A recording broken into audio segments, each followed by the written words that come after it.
बिस्मिल्लाहिर्रहमानिर्रहीम। अस्सलाम वालेकुम। ये आपका अपना डिजिटल प्लेटफॉर्म है। मैं तारिक मतीन हूँ। वल्लाहु खैरुल माकिरीन। अल्लाह सबसे बेहतर तदबीर फरमाने वाला है, वही बचाएगा मेरे देश को बलाओं से, जो बारिश में शजर से घोंसला गिरने नहीं देता, क्योंकि उसकी तदबीर तमाम तदाबीर की इमाम है। आज जुमेरात का दिन और 28 तारीख है अगस्त की। मेरा आपसे आज के दिन का ये पहला इंटरेक्शन। क्विकली शुरू करते हैं।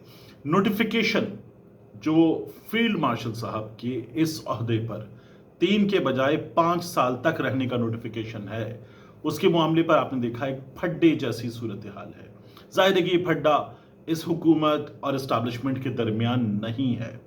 ये हुकूमत फड्डा करने की पोजीशन में नहीं है, क्योंकि अगर इनका दावा है कि इस हुकूमत की सरबराही इस्टेब्लिशमेंट के साथ मामलात में भी, यानी इस्टेब्लिशमेंट और हुकूमत के वर्किंग रिलेशनशिप में भी मियां नवाज शरीफ कर रहे हैं, तो भी इनकी फड्डा करने की हैसियत नहीं है। मियां नवाज शरीफ साहब की ना करने की हैसियत नहीं है।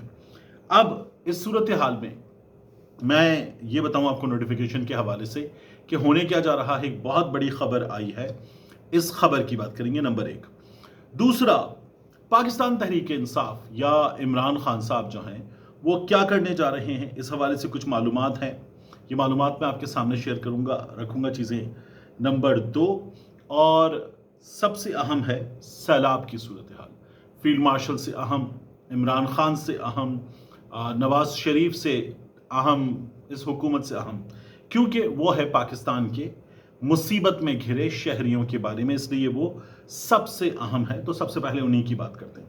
देखिए, 15 अफराद अब तक की मालूमात के मुताबिक, ये मालूमात जब मैं ये वीडियो रिकॉर्ड कर रहा हूँ तो फजर के आसपास का वक्त है, तो मुमकिन है जब सुबह आप देख रहे हो तो इसमें कुछ इजाफा हो चुका हो, लेकिन 15 अफराद जाँ बाक हुए हैं गुजरांवाला डिवीजन में। उसके बाद हेड कादिराबाद, उसको बचाने के लिए शिगाफ डाले गए। रावी में, सतलज में और चनाब में अक्सर मकामात पर ऊंचे दर्जे का सैलाब है। हेड खान की यहाँ से 10 लाख प्लस क्यूसिक्स, मराला 6 लाख प्लस क्यूसिक्स, ये रेला गुजर रहा है। हुकूमत क्या कर रही है? इजलास, ब्रीफिंग, रेस्क्यू के इदारे वगैरह, ये एक सिस्टम है ब्यूरोक्रेसी का। उस सिस्टम के तहत, एनडीएमए के तहत काम कर रहे हैं। हुकूमत ने ब्रीफिंग वगैरह ली, वीडियोस बनवाई, जो हुकूमत करती है, और ये सब करते हैं। यानी अगर हम पाकिस्तान तहरीक इंसाफ को एक्सक्लूड कर दें तो करते सब यही हैं। तो ये किया गया।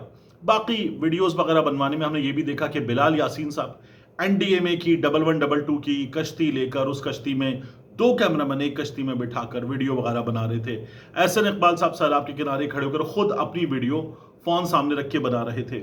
मरियम नवाज शरीफ साहिबा रावी के ऊपर गई हैं, दूर से देख रही हैं, यानी किनारे तक, ग्रिल तक आकर भी देखती हैं। ये भी नहीं किया मरियम नवाज शरीफ साहिबा ने, दूर से देख रही हैं ब्रिज के ऊपर, और पता नहीं किसको हाथ हिला रही थी। जैसे वो उन्होंने जो लाहौर में बस वाली ट्रैम है उस पे भी किया था कि वो पता नहीं किसको हाथ हिला रही थी। ये हमने शहबाज शरीफ साहब को देखा था।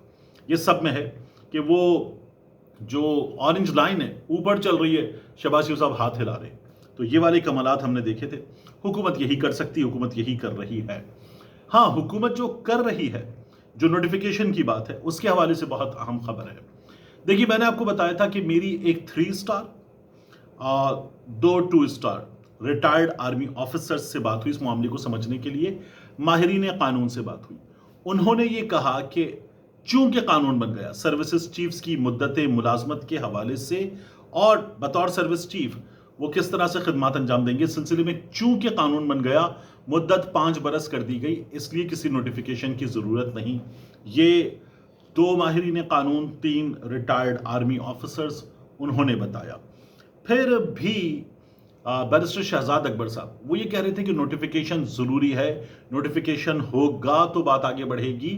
और ये फिर मतीउल्लाह जान साहब ने भी बताया, कुछ दीगर माहिरीन कानून ने भी बताया। शहजाद अकबर साहब खुद माहिर कानून है, कुछ दीगर लोगों ने भी बताया, और उसकी उन्होंने एक डिटेल्ड एक्सप्लेनेशन दी।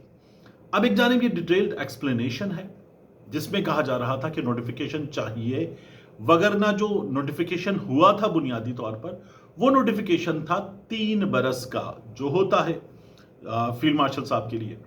अब ये अगर 5 बरस हो गई है मुद्दत, तो इसका नोटिफिकेशन नहीं आया है। इसमें एक और बड़ी इंपॉर्टेंट बात है, वो ये कि کچھ لوگوں کا خیال ہے کہ اب اگر نوٹیفیکیشن آئے گا تو وہ 5 برس کا ہوگا. نہیں، یہ 5 برس کل ہوں گے. تو یہ نوٹیفیکیشن آئے گا. حالانکہ عدیل وڑائچ صاحب، ان کی روزنامہ دنیا میں خبر تھی حکومتی ذرائع کے حوالے سے کہ ضرورت نہیں ہے، لیکن خرم دستگیر صاحب نے بھی کہا کہ نوٹیفیکیشن کے حوالے سے ضرورت ہے، ابہام موجود ہے، ابہام دور ہوگا، اس لیے نوٹیفیکیشن آنا چاہیے. اب بتایا جا رہا ہے کہ مری میں جو شہباز شریف صاحب، نواز شریف صاحب، مریم نواز شریف صاحبہ یہ بیٹھے تھے، کچھ جماعت کے لوگ بیٹھے تھے، کہا جا رہا ہے کچھ دیگر لوگ بھی بیٹھے تھے، مختصر وقت کے لیے بیٹھے، لیکن کچھ دیگر لوگ بیٹھے تھے اور وہاں یہ ڈسکشن ہوا اور کنٹینیوٹی، تسلسل، اس پر رضامندی ظاہر کی گئی اور اب کچھ دنوں میں نوٹیفیکیشن جاری ہوگا. اس سلسلے میں یہ بھی بتایا جاتا ہے کہ شہباز شریف صاحب کنٹینیوٹی پر راضی تھے، بلکہ مصر تھے کہ کنٹینیوٹی ہونی چاہیے. مریم نواز شریف صاحبہ اس بارے میں بہت زیادہ تیقن رکھتی ہیں کہ کنٹینیوٹی ہونی چاہیے. میاں نواز شریف صاحب ذرا مختلف سوچ رہے تھے. میں اس بات کو نہیں مانتا کہ میاں نواز شریف صاحب مختلف سوچ رہے ہوں گے، وگرنہ مختلف سوچنے کے لیے نا کہ ٹھیک ہے عاصم منیر صاحب کو کنٹینیو نہیں کرواتے، توسیع نہیں ہوگی. میاں صاحب جو ہیں وہ شاید سول بالادستی کے بارے میں سوچ رہے ہوں، کیونکہ اس وقت تو سول بالادستی ہے نہیں. اب اگر یہ بات ہو رہی ہے، اگر میاں صاحب ایسا کچھ سوچ رہے ہوتے تو صبح آرو بدلا گیا.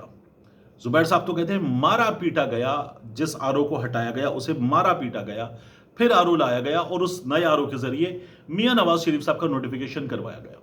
میاں صاحب اگر کچھ مختلف سوچنے والے آدمی ہوتے تو اس کے لیے ہی نہ کر چکے ہوتے، لیکن میاں صاحب جو ہیں وہ یہ دیکھ چکے کہ عوام تمام کے تمام عمران خان کے ساتھ ہیں، اس لیے میاں صاحب نہ کریں. میاں صاحب کی حیثیت ہی نہیں ہے. یہ کہا جا رہا ہے کہ اگلے 20 دن کے اندر، یعنی 3 ہفتوں کی بات ہو رہی ہے، نوٹیفیکیشن ہو جائے گا. 3 ہفتوں کے اندر نوٹیفیکیشن ہو جائے گا. یعنی ہم بات کر رہے ہیں ابھی 28 اگست کو، تو آپ یوں سمجھ لیجئے کہ 16-17 ستمبر تک نوٹیفیکیشن ہو جائے گا.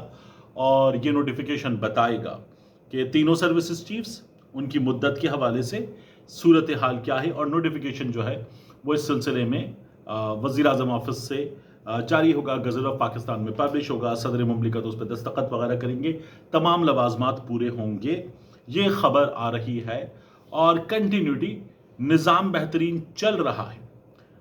شہباز شریف صاحب کے مطابق، مریم نواز شریف صاحبہ کے مطابق، نواز شریف صاحب کے مطابق، اس سسٹم کو چلانے والے فیصلہ سازوں کے مطابق نظام بہترین چل رہا ہے، تو یہ نظام چلے گا.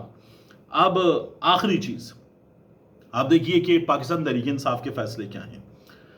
پاکستان تحریک انصاف کے فیصلوں کے حوالے سے، عمران خان صاحب کے فیصلوں کے حوالے سے یہ بتایا جا رہا تھا کہ پاکستان تحریک انصاف نے یہ بھی فیصلہ کیا ہے کہ جس طرح قائمہ کمیٹیوں سے نکلے ہیں، پبلک اکاؤنٹس کمیٹی وغیرہ ساری کمیٹیاں ان سے نکلیں، آج استعفے جمع بھی ہو جائیں گے شاید، تو اسی طرح سے جوڈیشل کمیشن سے بھی نکلا جائے گا، کیونکہ جوڈیشل کمیشن میں بھی عدالت پر قبضہ کیا گیا ہے اس نظام کو چلانے والوں کی جانب سے، تو جوڈیشل کمیشن سے بھی پاکستان تحریک انصاف نکلے گی.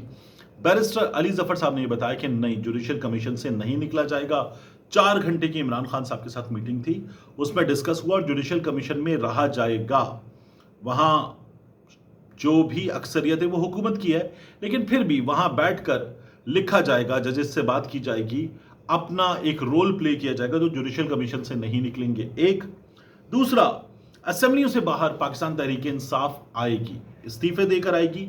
وہ مرحلہ شاید بعد میں آئے گا، لیکن اسمبلیوں سے باہر پہلے آ جائے گی اور پھر اسمبلیوں سے باہر عوامی اسمبلیاں لگائیں گے، احتجاج کریں گے اور پھر اس کو چلایا جائے گا. کیونکہ اگر پاکستان تحریک انصاف ایوان میں بیٹھے گی تو ایوان میں بیٹھی ہوئی پاکستان تحریک انصاف اس ایوان کو، اس سسٹم کو سپورٹ کر رہی ہے. کیونکہ چاہیے کیا، ایوان میں چاہیے آپ کو حکومت، ایوان میں چاہیے آپ کو حزب اختلاف، اور حکومت ایسے چل رہی ہے. تو پاکستان تحریک انصاف نظام کو چلانے والی جماعت نظر آتی ہے.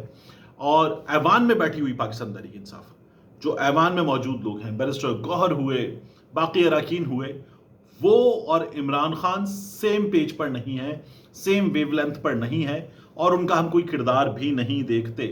کبھی کبھار وہ گہرے جامنی یا گلابی رنگ کے प्लेकार्ड उठाते हैं, उस पे इमरान खान के हक में कुछ चीज़ें लिखी होती हैं वो ले आते हैं, या उनको अपनी डेस्क के सामने रख देते हैं, एक आध नारा लगा देते हैं। इससे ज़्यादा वो लोग कुछ भी नहीं करते। मैंने उनको प्रैक्टिकली कुछ भी करते हुए नहीं देखा।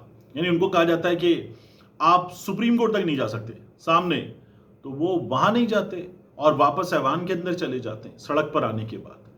तो अगर ये करना है तो इससे अच्छा एहतजाज, इससे अच्छी आवाज़ उठाने का काम वो तो बच्चे कर लेते हैं। तो पाकिस्तान तहरीक इंसाफ वाले मायूसी हैं, डिसअपॉइंटमेंट है, तो अच्छी बात है कि वो ऐवान से बाहर निकलें और कम से कम लोगों के सामने एक सिचुएशन तो हो। ये इमरान खान साहब जो हैं चाहते हैं। फिर ये भी देखिए कि इमरान खान साहब की जमात कुछ ज़्यादा वक्त लगेगा लेकिन ऐवान से बाहर आ सकती है इस्तीफे देकर भी। महमूद खान अचकजई साहब तो उनसे ये पहले भी बात कह चुके हैं। तो महमूद खान अचकजई साहब जो हैं वो अगर अपोजिशन के लीडर का ओहदा संभालेंगे तो वैसे भी ये हुकूमत के लिए, इस्टेब्लिशमेंट के लिए परेशानी की बात है। हमने मखसूस सहाफ़ियों को इस बारे में तकलीफ में मुब्तला देखा है कि महमूद खान अचकजई साहब ये ओहदा संभालें। आखिरी चीज़ जो मैं आपके सामने रखना चाहता हूँ वो है इमरान खान विलन। ये मुस्लिम लीग नून वालों ने, ख्वाजा आसिफ साहब ने और इनके मखसूस सहाफ़ियों ने, मुल्क में भी और बैरून मुल्क मौजूद मखसूस सहाफ़ी, उन्होंने बातें की कि इमरान खान जो है वो जो रूडा है, रावी अर्बन डेवलपमेंट अथॉरिटी, उसके ज़रिए इमरान खान एक विलन है। आज जिस सूरत हाल से लाहौर दो चार है वो इमरान खान की पैदा करदा है। अजहर मशवानी साहब इमरान खान साहब की हुकूमत में तमाम चीज़ें देखते थे सोशल मीडिया के हवाले से। वो अगस्त 2020 में 8 अगस्त 2020 क्या बताते थे वो मैं आपके सामने रख देता हूँ। उन्होंने अब मौजूदा सूरत हाल में जब इमरान खान को जिम्मेदार करार दिया जा रहा है तो उन्होंने कहा कि नून लीग की हुकूमत ने रूडा यानी रावी अर्बन डेवलपमेंट प्रोजेक्ट को सिर्फ एक हाउसिंग कॉलोनी बनाकर रख दिया है। खान की हुकूमत में इस प्रोजेक्ट का असल मकसद रावी के 46 किलोमीटर लंबे इलाके को सैलाब और माहौलियाती तबाही से बचाना था। एक, दरिया से पानी गुजरने की मिकदार 3 लाख से बढ़ाकर 6 लाख क्यूसेक्स करनी थी। 2, लाहौर के गंदे नालों पर रावी में गिरने से पहले 6 वाटर ट्रीटमेंट प्लांट्स बनने थे। 3 बैराज बनने थे। 4, नए जंगल बनाने थे। रख झोंक जंगल इसका पहला मंसूबा था। 5, वेस्ट ट्रीटमेंट प्लांट लगाकर कूड़े के ढेर खत्म करने थे, जिस तरह महमूद बूटी प्रोजेक्ट है। इंडस्ट्री को रिहायशी इलाकों से निकालकर मखसूस इंडस्ट्रियल एरियाज में लेकर जाना था। हमने अक्सर धमाके होते हुए, आग लगते हुए, जाने जाते हुए देखी हैं। मुतअद्दिद पुल बनने थे। 46 किलोमीटर का इलाका है। हाई राइज बिल्डिंग्स में 18 लाख अपार्टमेंट्स बनने थे। इमरान खान साहब अक्सर कहते थे कि शहर ऐसे फैलते हैं जदीद दुनिया में तो जाहिर है कि आप जमीन इस्तेमाल कर सकते हैं। शहर ऐसे फैलेंगे तो मसाइल पैदा होते हैं, ये इमरान खान साहब का कहना था। अब मैं आपको बताऊं कि इमरान खान साहब की जमात उस वक्त जब ये मंसूबा बन रहा था क्या कहती थी। वो कहते थे हर साल मानसून से पहले ये मीटिंग्स होती हैं, खुदा ना खास्ता इंडिया ने रावी में पानी छोड़ दिया तो सारा शादरा डूब जाएगा। ये 2020 की बात हो रही है। रावी रिवर फ्रंट प्रोजेक्ट से दरिया के पुश्ते मजबूत बनाए जाएंगे। एक वक्त में 6 लाख क्यूसेक पानी गुजरने की गुंजाइश होगी। आज तक इतना सैलाब कभी नहीं आया। लाहौर का दूसरा सबसे बड़ा मसला जेर जमीन पानी की कमी है। वाटर टेबल जो है वो लाहौर का गिर गया है। इस मंसूबे से रोजाना 1 अरब लीटर पानी झील से जेर जमीन जाकर वाटर टेबल को स्टेबल रखेगा। तीसरा सबसे बड़ा मसला गंदे पानी का दरियाए रावी में अखराज है। वो अभी भी आ रहा था, एक प्रोजेक्ट यासिर गिलानी साहब ने पोस्ट किया हुआ था, उसका पानी सीधा सूरज का पानी वो दरिया रावी में जा रहा था। 6 वाटर ट्रीटमेंट प्लांट्स लगने से पूरे लाहौर का 1 लाख क्यूसेक गंदा पानी दरिया में जाने से पहले साफ हुआ करेगा और अगले अजला में आबपाशी के लिए काम आएगा। 18 लाख हाउसिंग यूनिट्स बनेंगे। लाहौर का मुसलसल होने वाला फैलाव कम होगा और दुनिया की जदीद तरीन सहूलतें, यूनिवर्सिटीज, कमर्शियल सेंटर्स इस इलाके में मौजूद होंगे। ये प्रोजेक्ट था पूरा। जो इस हुकूमत ने बना दिया वो है हाउसिंग सोसाइटी, क्योंकि इसमें हाउसिंग सोसाइटी वाले हाथ छुड़ाकर शामिल हुए हैं। मिलते हैं इंशाल्लाह आपसे अगली वीडियो में।